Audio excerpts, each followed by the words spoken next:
well known, the raging storm that causes the disciples to yell like, "Carest thou not that we perish?"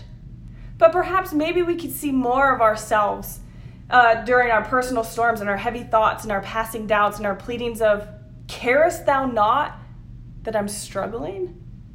Carest thou not that this is so hard, that this is unwanted, that I don't deserve this, that this has been going on for too long? Or carest thou not that I don't think I can go on?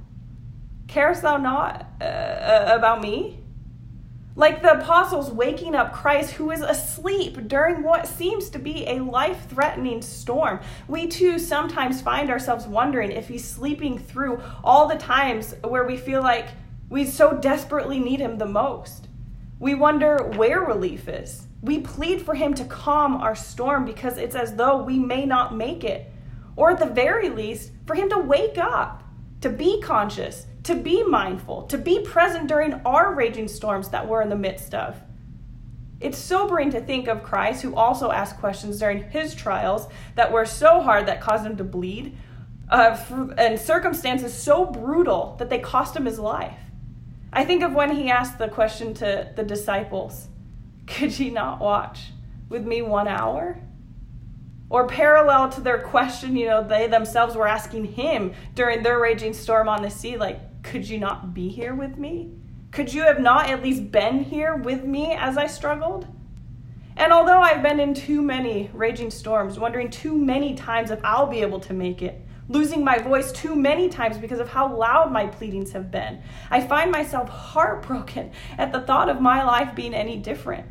Because of where I am, what I have, and what I've gained along the way, humbly realizing that every time I was wondering if he is awake and if he is aware, all of the times I'm wondering if he really cares still, it were those exact times that have brought me to everything I have now, greater than I even knew existed.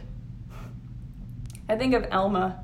For 3 entire days and 3 entire nights, nonstop, he was in the most bitter pain. Torment is the word he used. No breaks, no let-ups, just paralyzing anguish that kept him crying to God, completely consuming. But then, after the longest passing time of immobilizing struggle, he found peace to his soul.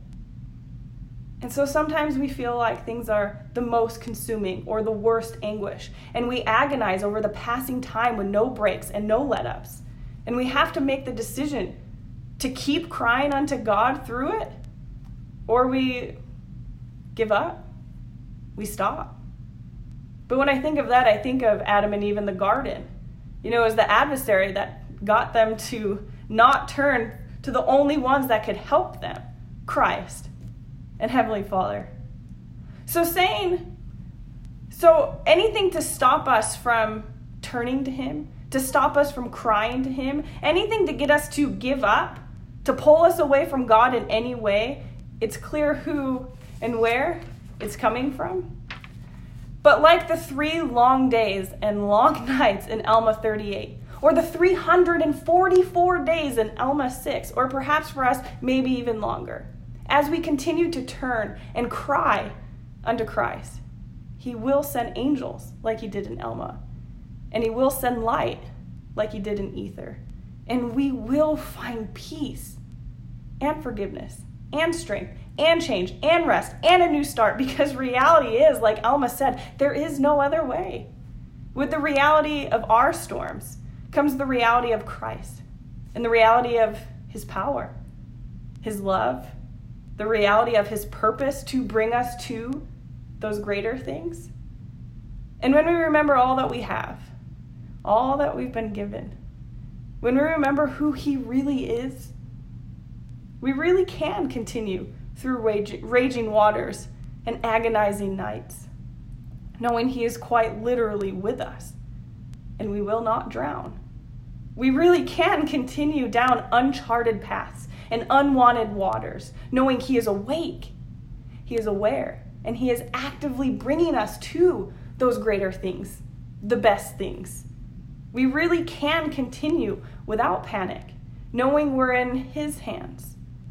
And when we plead and wonder, he will lovingly correct us. Of little faith, wherefore didst thou doubt? Because he never left. Because he really does care.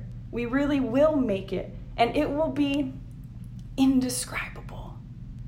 We will find peace to our souls, because everlasting struggle just isn't in God's cards for us.